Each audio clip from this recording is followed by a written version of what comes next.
Malaysia merupakan salah satu negara maritim dengan perairan yang luas, sehingga membutuhkan angkatan laut yang kokoh. Apalagi Malaysia saat ini tengah berkonflik dengan China soal perebutan kedaulatan di Laut China Selatan atau dikenal juga Laut Natuna Utara. Oleh sebab itu adanya ketegangan antara China dan Malaysia, membuat jiran Indonesia itu harus diperkuat dengan angkatan laut yang mumpuni, sebagai negara yang berdaulat dan pemilik sah dari perairan yang masuk klaim China. Ternyata kenyataan tak mengenakan tengah menghantui angkatan laut Malaysia.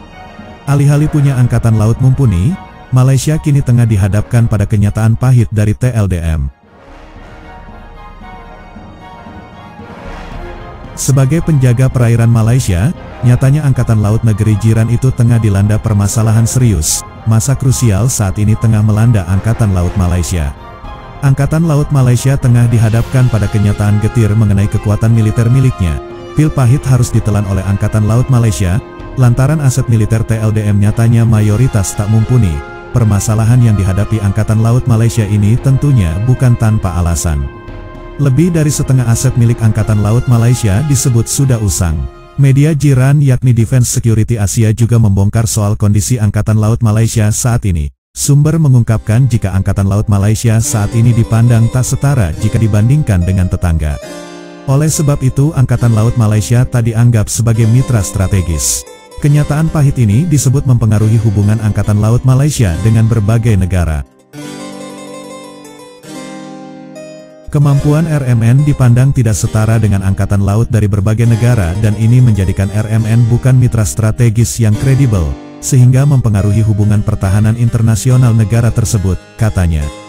Masa depan Angkatan Laut Malaysia saat ini ibarat tengah berada di ujung tanduk, lantaran jika tak segera dilakukan upgrade dengan menambah aset yang lebih modern dan canggih maka akan ditinggalkan. Kedepan, jika masalah aset usang masih belum ditangani oleh pemerintah, jangan heran jika tidak ada negara asing yang mau mengadakan latihan bilateral dengan TLDM. Atau Angkatan Laut negara kita tidak lagi diundang untuk berpartisipasi dalam latihan Angkatan Laut multilateral besar seperti RIMPAC, dan seterusnya, imbuhnya.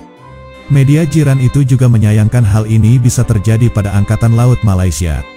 Mengingat Malaysia merupakan salah satu negara dengan ekonomi yang mumpuni di ASEAN, hal ini terjadi pada militer di negara yang ekonominya terbesar ketiga di Asia Tenggara dan merupakan salah satu negara pengekspor terbesar di dunia. Kita punya kekayaan dan sumber daya alam yang dicemburui negara lain, hanya saja aspek wealth management perlu ditingkatkan dengan isu kebocoran dan pemborosan yang ditangani.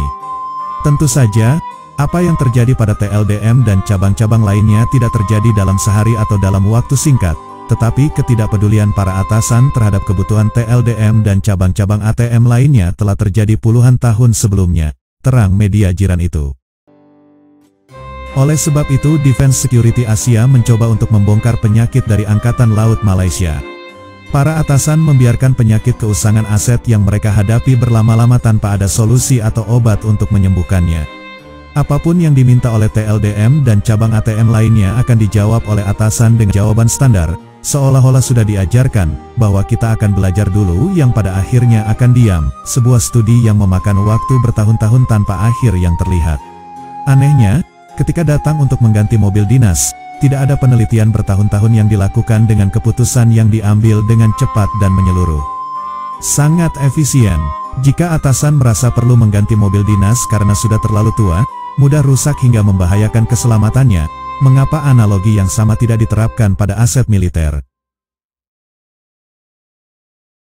Mengapa aparat keamanan kita masih menggunakan aset yang dikategorikan usang, ungkapnya. Lebih dari setengah aset Angkatan Laut Malaysia ternyata sudah usang alias tua. Setidaknya ada sekitar 61% aset Angkatan Laut Malaysia yang sudah uzur.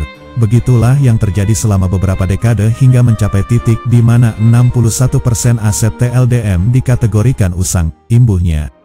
Media Malaysia juga mempertanyakan kesalahan apa yang dimiliki oleh Angkatan Laut negaranya. Di mana letak kesalahan kita ketika Panglima Angkatan Laut sendiri mengatakan bahwa sekitar 61% aset yang dioperasikan oleh Royal Malaysian Navy, RMN, saat ini dikategorikan usang, tanya Defense Security Asia.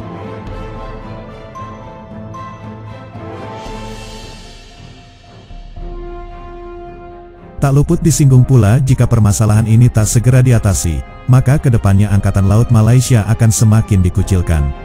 Kedepan, jika masalah aset usang masih belum ditangani oleh pemerintah, jangan heran jika tidak ada negara asing yang mau mengadakan latihan bilateral dengan PLDM, atau Angkatan Laut negara kita tidak lagi diundang untuk berpartisipasi dalam latihan Angkatan Laut multilateral besar seperti RIMPAC, dan seterusnya, imbuhnya.